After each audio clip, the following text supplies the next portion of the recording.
মন্ত্রীদের কথা শুনলে মনে হয় তারা বাংলাদেশে থাকেন না। মন্ত্রীদের কথা শুনলে মনে হয় তারা বাংলাদেশে বিগত বছরগুলোতে ওনারা থাকেন নাই। সো আমার কাছে মনে হচ্ছে যে একটা বেসামাল সরকারের হাতে এই দেশ। আমার 40 বছর 45 বছরের জীবনে আমি এরকম ঘটনার মুখোমুখি হইনি। খোলা চাপাতি, এলিফ্যান্ট রোডের মতো জায়গায়। পরে আমি শুনলাম যুবদল ছাত্রদল মিলে মারামারি হয়েছে ঢাকা কলেজের ওইখানে। প্রতিদিন বাংলাদেশে কোথাও না কোথাও খুন হচ্ছে এবং এখন নতুন আরেকটা শুরু হয়েছে, সেটা হচ্ছে জঙ্গি তৎপরতা। আজকে আমি দেখলাম কয়েকটা জায়গায় বোমা সদৃশ ককটেল বিস্ফোরণ হয়েছে, বোমা সদৃশ বস্তু পাওয়া গেছে। বরিশালে এক জায়গায় আদালত পাড়ার সামনে বোমা বিস্ফোরণে একজন আহত হয়েছিলেন, উনি মারা গেছেন। আপনি শুধু খবরগুলোর দিকে চোখ রাখেন, এই প্রতিটা ঘটনা এবং যা হচ্ছে বর্তমানে বাংলাদেশে, সেটা একজন সাধারণ নাগরিকের জীবন অতিষ্ঠ করে ফেলার জন্য যথেষ্ট।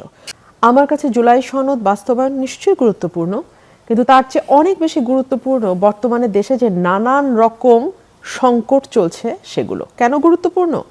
কারণ জুলাই সনদ লং রানে গিয়ে বাংলাদেশের ভাগ্যের সঙ্গে একটা ভূমিকা রাখবে, কিন্তু এই যে নিত্যদিনের মানুষের যে দুর্ভোগ, এটা মানুষকে প্রতি মুহূর্তে পোহাতে হচ্ছে।